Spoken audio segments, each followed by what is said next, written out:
So I'm very, very excited to introduce everyone to Michelle and Tamar. Michelle and Tamar are Work Modern, a dynamic partnership committed to supporting organizational culture, teams, high performance and struggling, and leaders so that everyone thrives. Their work centers around building healthy relationships, which includes deepening trust, increasing the capacity to engage in constructive conflict, challenge people on to commit despite disagreement, and clarifying accountability for all. They know from experience that this is how you achieve the results that matter most. They are both ICF certified coaches with combined 20 years experience coaching and facilitating in the area of leadership, team development, and communication. They bring depth, humor, and an inclusive approach to each engage from start to finish. So without further ado, I will let you two take it from here. Yeah, I can't wait. Okay, so first of all, I always think it's just so hilarious, those reading of the bios. Anyway, thank you, Katja. I mean, we sound so impressive. I hope we actually are that impressive. Welcome, everybody. We're so happy you're here. Thank you for joining us late in the day. We really, really appreciate it. Today, our session is going to be pretty chill. We've got some content for you. We want to give you some tools, and we're going to give you some tips at the end that you're going to be walking away with a PDF with some tips, etc. But we are really trying to make this more engaging and to go back and forth between Tamar and myself. We have slides for the visual learners in our group. But the reality is we really want to hear from you. My gosh, ask as many questions as you want. Just like walk onto the stage. I don't even care if you raise your hand. Frankly, like give us your emojis. Do whatever is needed to just tell us that you're alive and out there and that we're speaking to people, because we really, really want to engage with you. And we've got some great information. Thanks for that emoji, whoever did that. So, and also grab a piece of paper and pen. Jeff had it in the note, but just in case you don't have it, we are going to do an activity where we want you to engage with what we're talking about. So have that handy. Okay, I'm opening our slides, Tamar. Okay. You better be paying attention too, because this is interactive. So don't get scared, but it's going to be interactive. Okay. All right. So we're talking about motivation and engagement. We framed this as a different way to motivate and engage. So hopefully you're going to find this interesting in terms of the frame that we're putting around a familiar and much discussed topic. So as we said this morning, this is not something that's new to the new world of work or this moment in time, but it is specifically and directly important to how we need to be and navigate right now to keep our best people, to attract our best people, and to have people really awake at the wheel. So we're going to drop into motivation and start to think about, what does that look like and mean? And we're going to break it apart into two kinds of motivation: extrinsic from the outside, that's our carrot, and intrinsic from the inside. And so extrinsic motivation is going to come from things like our paycheck, our benefits, our vacation, the perks that we get, the things that, other people outside of us think about to make us feel better, more excited, more engaged, more motivated, bonuses, all of that sort of thing, all of which matter and make a difference for sure. And, are very much the tools that leaders lean on. Intrinsic motivation is the kind of motivation that comes from within. So where we're motivated by our values, by our sense of purpose, by our work ethic, what really matters to us, right? That's really where we get our energy, and our focus comes from the inside out. And when we feel intrinsically motivated, right, that is the kind of motivation that is deeper and more sustainable over time. So the extrinsic matters for sure, but the intrinsic is really what is most sustainable over time. And the benefits to motivation in general, intrinsic motivation specifically, are huge, right? Improved satisfaction and commitment in the work people are doing. They stay around longer, right? So less staff turnover, less absenteeism. There's a strengthening, a deepening of the company culture that resonates, that matters to people. People are faster, better, more engaged, more impactful and successful in the actual work that they're doing. And they become what we're calling loyal brand advocates. They feel good about the organization. They talk well about it. They connect to others and bring other people in, right? Who they are out there in the world are positive advocates for who this organization is and what they stand for. So motivation and intrinsic motivation within that are really kind of the name of the game and what we want to put attention on. And the reason why we're sort of framing this as a different way of looking at motivation is that for most of us, especially as leaders, we feel like the extrinsic tools are really the only tools we have at our fingertips, right? So how can we make work better, more fun, more beneficial in terms of the different things we can offer people to help them stay motivated and engaged? And as we said, those things matter for sure. But really what we want you to start to reframe and think about is, how do I actually, as a leader, cultivate the conditions for people's intrinsic motivation to grow? Because we know that that is more sustainable and that is deeper and that is going to have all of these benefits. So we're going to bring a theory to you and dig into this, right? Because the question really is, how do we do that? And Michelle's going to take us there. Okay. So the theory we're bringing is the self-determination theory, or SDT. And some of you may have heard of this already because it actually is old. But what we love about this theory, it's been around for about 30 years. What we love about it is that every few years, they're constantly going back in and checking and validating their research and taking it into real world situations, into workplaces, and seeing, has it changed? Do we need to shift this theory? And so we love that, because Tamar and I are really committed to actually having like real world scenarios and real world applications of all these things that we're studying in leadership and team development, et cetera, to see if they actually really, really work. So we love the people who came up with SDT. And oh my gosh, Tamar, completely lost the name. Racy and what's their name again? Ryan Dessy. Okay, perfect. See, Tamar's the keeper of things like that. I forget all those things. So anyway, but I do remember SDT. So the theory, here's the theory. We're going to give it to you really, really quick, and then we're going to dip into it. Just this theory in terms of that intrinsic motivation is that when people have these three things in place and are getting high levels of autonomy, competence, and relatedness in their jobs and their lives, they are engaged and motivated and really, really, we find loyal to the organization, as Tamar was saying, and all those wonderful benefits. So what are those? Autonomy, quite simply, is just the freedom to do your work your way. And that doesn't mean that you get to do whatever the hell you want at the office or in your job, et cetera, but you get to complete your tasks the way you want to complete those tasks. Competence is that you have the opportunity to grow, constantly be building your muscles, learning, growing in your job, and that the organization is supporting you in that. And then ultimately relatedness, which I think we've all been feeling this past couple of years, which is, the relationships are good. I can bring my whole self to work. I'm actually cared for and I care about others. So those are the three cornerstones of this theory that we're going to be talking about how to build that a little bit more. That's what the tips are about at the end. But now we want to just take it a little bit further into why that matters to you and for your organization and for your people. Well, we know with high SDT that, not only is all those motivation benefits are there, but you end up with a different type of culture, right? You have a culture that's actually learning and a culture that is more trustful and more connected when you have all of those three things in place, right? You also have like that a lot of engagement and innovation. And what we're talking about here is really in that place of when we are facing complexity, we need all hands on deck. I don't know if you were in our session this morning, but we were really talking a lot about complexity, where we need everybody. It's not just us. It's not just the single leader. It's actually quite a relief. As a leader, you don't have to have all the answers. You don't have to be the one who does absolutely everything. We actually need all these different minds and at the table, and the more diverse those minds, the better. So tapping into people's own intrinsic motivation, using that SDT, their own self-determination, is a great way to keeping them and feeling safe and a part of a community that can take risks, that can innovate, that can keep shifting and adapting with all the crazy changes that keep coming our way.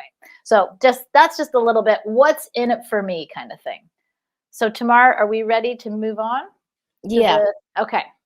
So we want you to take your piece of paper and pen out now, and divide your paper into thirds, or imagine it in thirds. And you're going to draw 3 scales, one in the top third, one in the middle, one at the bottom, leaving space in between so that you can do some reflecting. And the scale goes from 0 to 10, where 0 is not at all. So I'm just going to give you a minute to do that. Maybe send up some emojis when you are ready to go. Okay, perfect. Great. Okay, and what we're going to do is we're going to drop into each of the 3 that Michelle laid out for us. And we want you to be thinking about yourself. So let's give you a couple of different ways to think about it. So if you're a leader of a team, we want you to think about your team. And we want you to think about the extent to which you as a leader are cultivating any one of these 3, whichever one we're talking about. So you're assessing yourself to the extent to which you are creating the conditions for what we're talking about with your team. If you are not a leader of a team, if you're an individual contributor or whoever else you might be here, and a team is not relevant for you, then just you're thinking about yourself. To what extent do I feel this in my role right now? Michelle, anything else you want to say about the frame? No, I think that's good. Okay. So we're going to start with autonomy. And so autonomy is that sense of ownership over your work, that sense of freedom that you have to decide how you're going to do your work, when you're going to do it, how you're going to approach it, all of that. A sense of control over your own behaviors and goals. A sense that what you're doing connects to something bigger, like you know the why behind what you're doing. You feel like your ideas and issues are heard, and that you can make change, right? Meaningful change, that you can contribute in some way.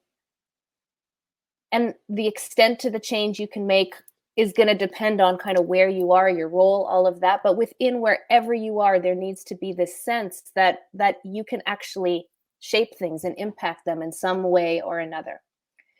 So again, if you're a leader of a team, so first of all, for your first scale, you want to title it autonomy so you remember what the scale is about. And we're going to send a PDF with all of this to remind you afterwards as well.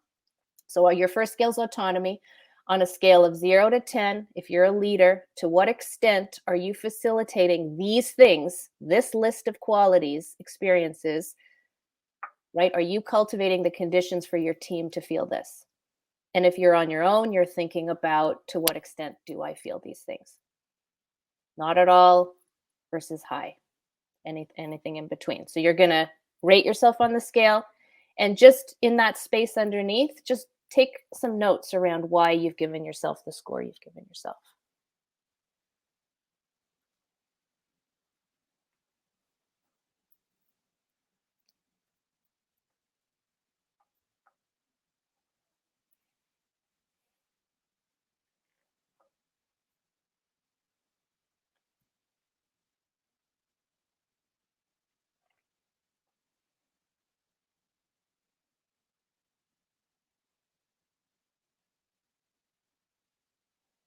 Because we can't see you, just throw up some emojis when you're done. But make sure that you do capture a couple of thoughts around why you've given yourself the score you've given yourself. Okay, I got a couple there. Okay, terrific. Yeah, this is important, right? Like we're taking you through something here, because there's a place where it really is about bringing it to yourself for your own deeper understanding of it, so that it can be a tool you use later. Sometimes we just go to these things and we just get all these tools and we never use them. But when we can actually experience them, we actually see their value a little bit more. Hopefully. So, and just to say, you're much more likely to be able to talk to someone else about this, which is also the hope, especially if you're in a leadership role, right? How do you bring these ideas to your people as well? So experiencing this and giving you a taste of it will make it easier to share with others. And just, well, maybe I'll save that comment for the end. I'm going to save that comment for the end. I was just going to Just say remember it. That's the key. well, yeah, I might not. Okay. Okay, next one. The next one is confidence.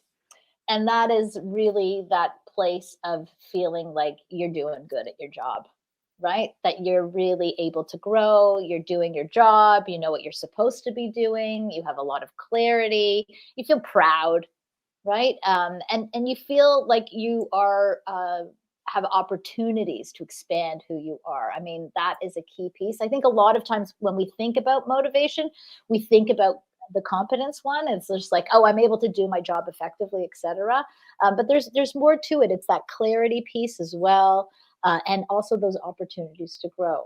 So that competence one is also something that it definitely, when this is high, people are more engaged, motivated, and self-directed and self-determined. And this is what we need from our people at this stage of the game. So again, now with your second scale, right? Competence at the top. And if you are a leader of a team, you know, it's how much am I creating the conditions of for competence for my people, right? Creating the conditions where people can feel competent at their job, where my team can feel competent. And if you're sorry. Well, so Sean said, yeah. So it's like, so you can't give competence to your team, but you can create the conditions for them to increase their competence. So to what extent are you creating that, the conditions for them to feel these things? Yeah, it's very much, Sean, like you can lead a horse to water. You know, as a leader, you're leading the horse to water. They have to drink, right? But you have to create those conditions. And if you're an individual contributor, just again, think about in my role right now, you know, what's my level of competence? You know, how do I feel about that? Thanks for asking, Sean. It's always important when somebody asks a question because inevitably somebody has the exact same question.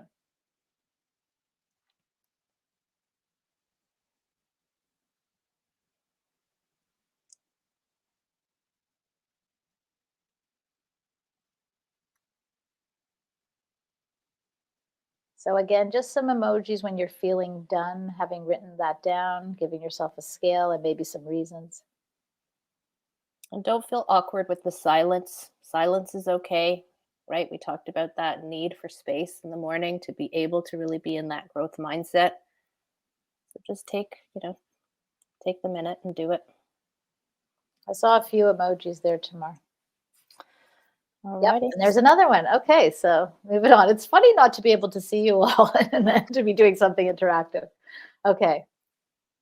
Okay, so our final piece, relatedness, not one that we used to really consider important at work, but definitely one that is now more than ever. So when we feel a strong degree of relatedness, enough that it really increases our intrinsic motivation, it means that our relationships at work are good. They're strong. They feel healthy. We feel safe. We feel valued. We feel cared for. We feel like we can bring our whole selves to work, right? That we belong and that all parts of me, all my different identities are welcomed and accepted. And so sometimes for leaders, they think about, do people on my team feel this with me? So that's one piece of it, right? Is that relatedness there between me and my team? But you also want to think about the team with each other. So relatedness, you're going to title your last scale.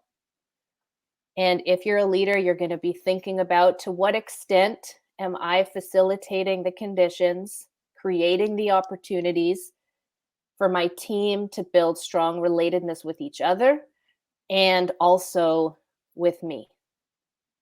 And then if you're thinking for yourself, to what extent do I feel this in my current context? And give yourself a number on that scale and capture why you gave yourself that score.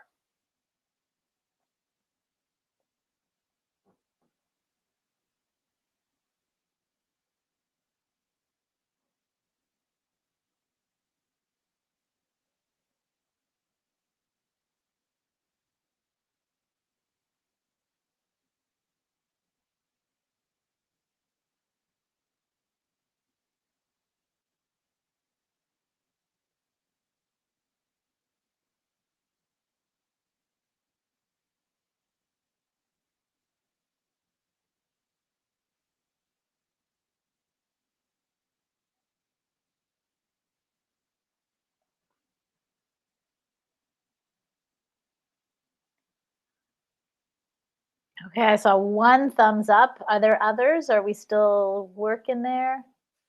Okay, great. Thank you, everybody. Appreciate it. Tamar, I'm going to pull us off the slides now. Sure. Okay. Yep. Okay, so now you should have this lovely piece of paper with some scales and where it's filled out and some reasons why. And we would love to just, before we bring somebody on stage, and we'd love to bring somebody on stage, we'd actually love to bring all of you on stage, but, there it is. Just have a look at your paper, look at all three, and just kind of notice what you notice. Just look down at the page. Maybe notice which is your highest. Maybe notice which is your lowest.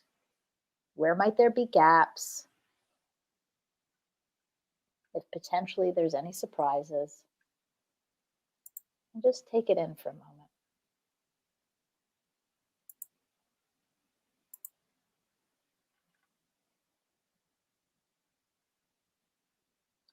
And we would love some wonderfully courageous, wonderful person to be willing to come up on stage and just have a conversation with us a little bit about theirs. If we have a chance, we'd love to speak to a couple of you.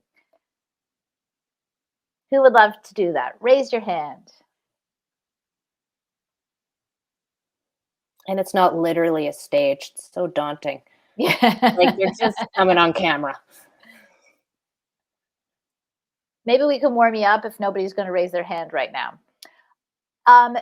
Everyone put into chat, please, which was their highest? Which of the three? Autonomy, competence, or relatedness?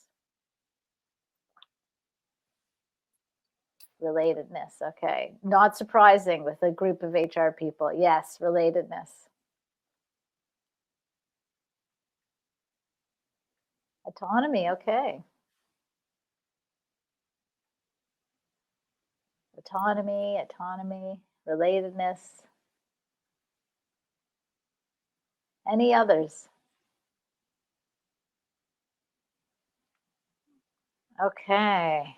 Lots of relatedness. Yeah, definitely. Yeah. So can I put people on the spot? Is that okay? What do you think, Tamar? If no one's coming up on the stage, I start asking questions. So, okay, we'll ask the other way first. And then don't get too scared, but I might be coming for you. Okay, what was your lowest? Everybody throw into chat what their lowest was. And let's just remember we're all works in progress. We want to know our lowest and our highest, everything in between, to know where our edges are. Yep. And you may find in one place of work or in one leadership position, it was higher maybe depending on the system you were in, and now you're in a new system and it's different. Okay, autonomy, Sean, yeah.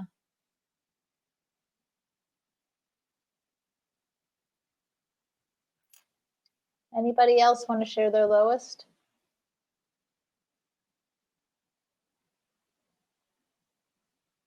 Relatedness.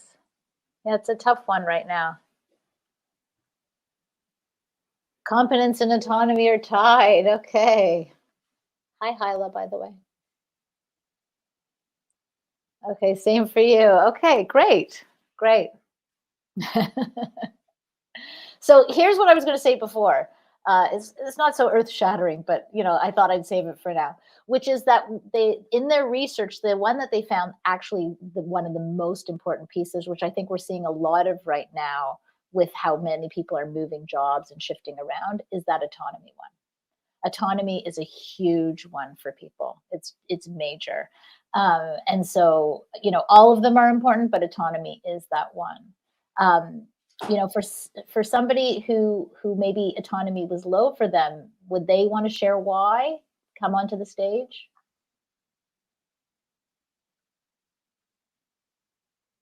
Anybody? Bueller? No? Okay, Sean. Yes. Well done, Sean.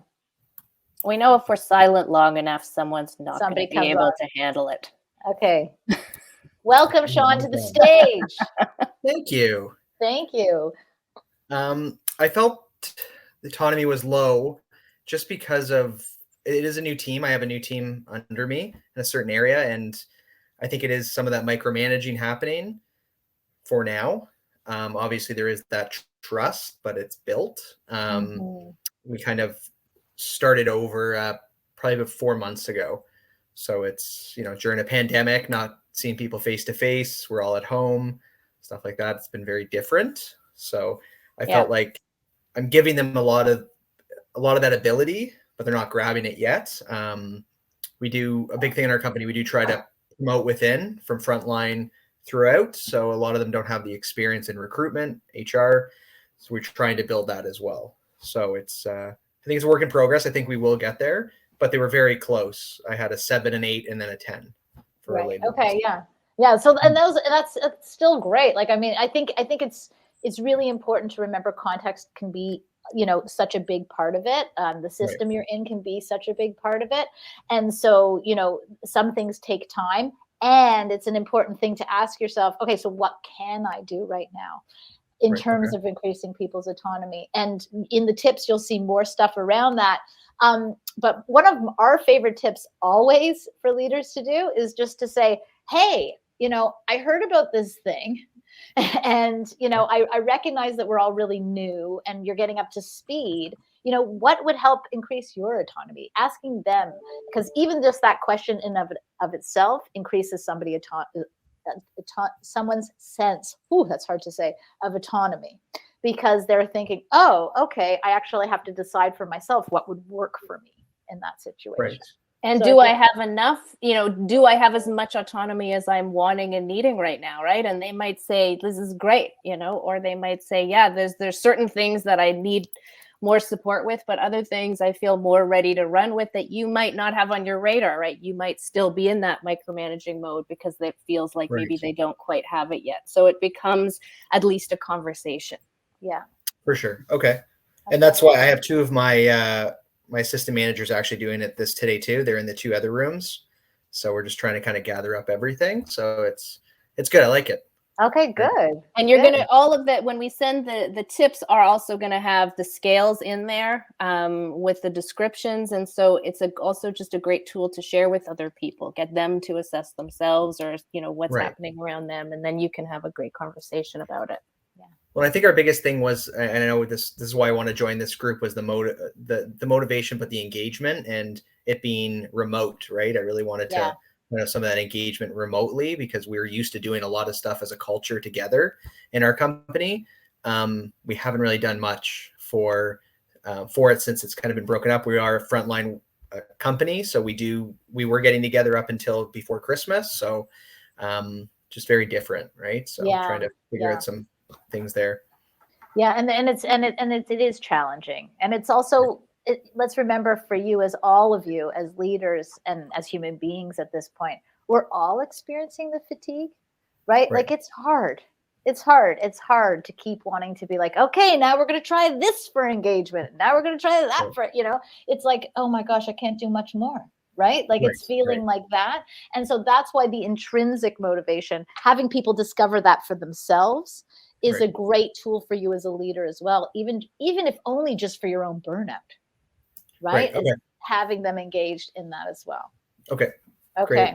Thank you for coming on the stage. Yes. No problem. Yeah, we're so appreciative. Okay. Tamar, for some reason, I took us off the thing, and I'm seeing that our slides are missing the tips. I don't know what happened. So let me I'm going to pull up something else here for a second and see if it works. So you keep talking for a second. Fill the space, maybe sing a song, do something. Well, Samina had put a question. How do you get people, managers, to buy in and change the culture? Again, these are the tools. These are the conversations to be having, right? Just their own, connecting in with them around these 3 things. And how and helping them kind of feel and understand and tap into their own motivation for themselves, and then to bring that to their people, right? Because these are the kinds of things that start to open up the culture, the conversation about culture. that becomes really important. So, part of that engagement, that almost like it's like, you can think extrinsic engagement is all of the things all the activities and different things that we can do. But that intrinsic engagement is, how do you wake people up to consider some of these things for themselves? How autonomous am I feeling? Where is the stretch for me? How connected am I feeling, and so forth. Okay, so I think it might be best if I just kind of go through the tips, just because I'd have to download something new, and I think that's a waste of everybody's time. But So Michelle, if we're sharing the tips as a PDF, no? Oh wait, there's not going to be that. We're not going to show it to them up there. Mm-mm. Well, then that's a good reason why there's no slides of it. There you Yeah, go. Yeah, see that, everybody? Yeah. So This is the news factor. Yeah. Katya's gonna share the document with you, which has all the tips. It's a reminder of the framework for you to download and bring it into your conversations, right? If you're an individual contributor, bring it into your conversations with your peers, share it with your leader. If you're a leader, share it with your team. Bring this to your people managers. Have a conversation about intrinsic motivation and culture, right? They're directly linked. So Hyla has a question in here as well. Do you need help to help raise the competence factor so that autonomy can increase, or are they independent? Hyla, it's such a good question. I would say that's a yes and. Obviously, with greater competence, you can give a certain type of version of autonomy, right? Like, I think with autonomy, quite often we think people are just running off on their own, right? And for some, people who are further along and that competence is stronger, yes, then that's what autonomy looks like. But there's some people that the competence, like maybe they started last week or it's their first job ever, there's still opportunity to grant autonomy. But yes, they are I'd say they're all interdependent. And they could also exist on their own in their own way. Is that one of those frustrating answers, Hyla? Well, I would just say that no matter where somebody is in their competence, there is always place to increase autonomy, but you're thinking about what's appropriate. Mm-hmm. And you're engaging with conversation, and the interrelationship, of course, is the more they can explore, the more on their own, the more they're going to learn. But no matter what, we can increase autonomy. Yeah, it's the competence confidence wheel. Do you know about that? That as somebody gets more competent, they get more confident, and as they get more confident, they get more competent. And it's that interrelated wheel where it starts to keep building and building and building. However, even with somebody who has, like, let's just assume, which you probably wouldn't hire somebody like this, but let's just assume that they showed up with absolutely nothing. The tank is empty in terms of competence. You could say to them, even you could grant autonomy even in that way, where it's just kind of like, look, I really need you to, do this, that, and the other. Feel free to execute that any way you want. I just need it by 5. Right. And boom, you've got some autonomy right there. It just shows that you're granting some trust. And so that works really, really well. But obviously, when somebody is highly, highly competent, as leaders, we feel it's easier for us to grant autonomy. Autonomy is the big one, right? It's the one that people are really quite actually afraid to grant because they're so nervous about the results getting impacted. So, as like Tamar and I aren't telling you to like just go dive into the deep end. Like we always say, wade in, shallow end first, kind of find your way, get used to the water.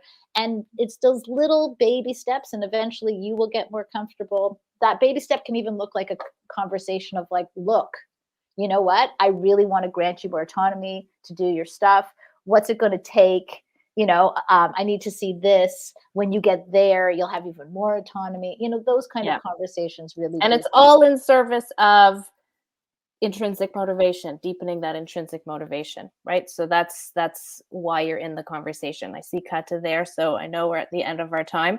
We have a few more minutes, and let me just say, with the document that you're going to get with the tips, the connection into your scales is to look at the scales and to pick the one. It could be the lowest, but it doesn't have to be the lowest. Just the one that you think you would most like to grow. right, and most like to develop, and to think of, so if you were to do one thing, one baby step to grow that autonomy, that relatedness, or that competence, what would it be? And then use the document to give you some ideas. And also in that document is our contact information.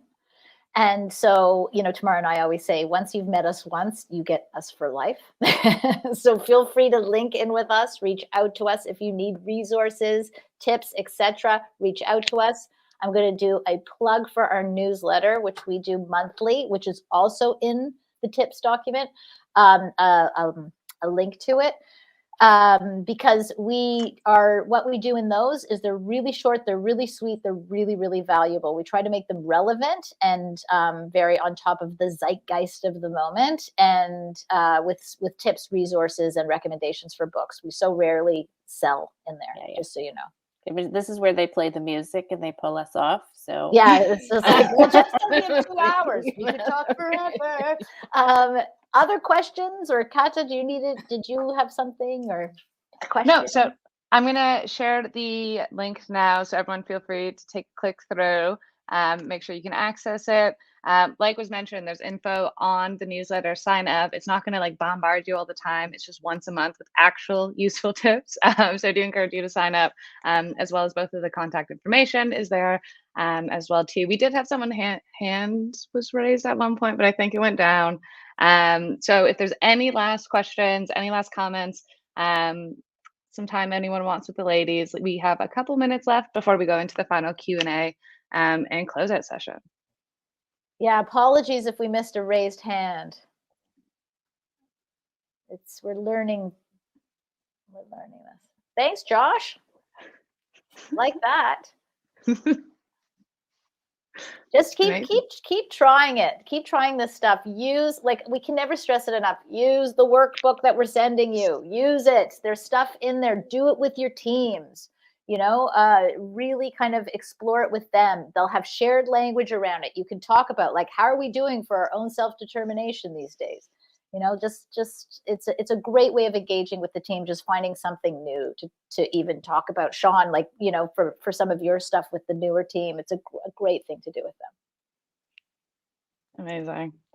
Well, ladies, thank you so much for a fun session. A lot of useful tips. I've already had the chance to go through the document, so there are a lot of useful tips on how to take this and really conceptualize it and how you can bring it forward and help your team and your company as a whole. So I encourage everyone to poke through it. And thank you again. Keep in touch with both Tamar and Michelle. They are a wealth of knowledge and super fun as well too.